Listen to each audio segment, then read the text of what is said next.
what the significance is of faces as data. Our system here that we've designed over the last several years and sort of had different iterations began as simply an RFID system to demonstrate to people how their personal information can be captured surreptitiously through these types of technologies. Card or something. Yeah, it actually started out with the enhanced driver's license debate several years back. The whole idea that many provinces and states were issuing radio frequency identity cards that weren't at all protected or encrypted in any way. At first, they were arguing that these numbers that are just floating around in the ether don't have any meaning. So what we did was we constructed essentially a shadow database that shows how meaningless numbers, when tracked, can be associated with profiles, and then they become meaningful in tracking and identifying people. As part of this work, there were some people who weren't willing to fit into our perfect mold of tracking. So, for example, David Phillips, one of his first things that he did when he got one of these cards, like so, and if you notice, this will light up like a Christmas tree. What he did right away was he said, I don't want to be this person, and he exchanged his card with somebody else. All of a sudden, we were no longer able to faithfully track him. What this system does is it's an iteration above that. It combines face recognition with an RFID chip, so that if you have an RFID chip and are registered in the system, so it knows you, you're no longer tracked. You're deemed safe, whatnot, and you can move on. If, on the other hand, the system doesn't know you, it keeps recording subjects. So there are 378 subjects that it's been recording over the last 2 days. So it tracks the subjects and makes categories of people, and then it makes templates for future storage and enrollment. So if you look over here,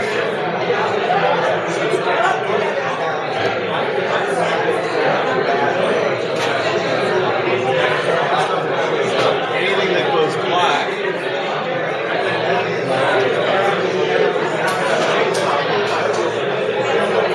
let me go back. Sorry.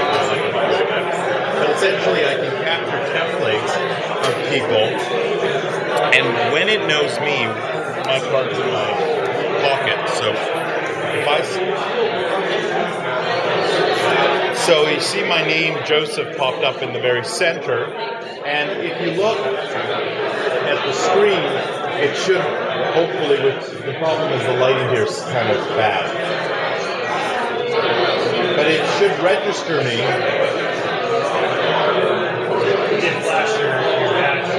Yeah, it will also, it's a subject. It should at some point recognize me to be more than 297. So it knows I've already been here, but it's not equating me with my past profile. But that's, in theory,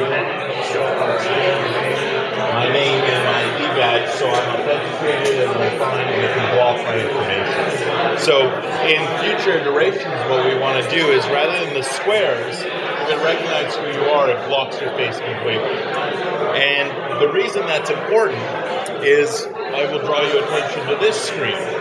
So what this is footage we receive based on an information request from the Vancouver Subway Authority. Now what you see at the very top here, I'll play this.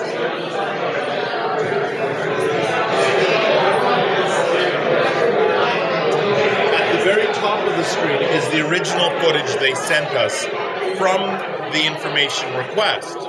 Now they were following the letter of the law, not so much the spirit, because what they did was essentially give us a whole bunch of personal information from anyone that's walking in this direction. So in particular, if you look at the mother and the baby in the stroller, they're clearly identifiable. If I wanted to track people, I could do this now with this privacy request. What we're showing here is a system whereby default, in real time eventually, our hope is you'll be able to mask people's faces or encrypt them to the level that no one's face should show up unless there is an incident or a reason to de-identify a face or re-identify a de-identified face. So the system here would have privacy by default.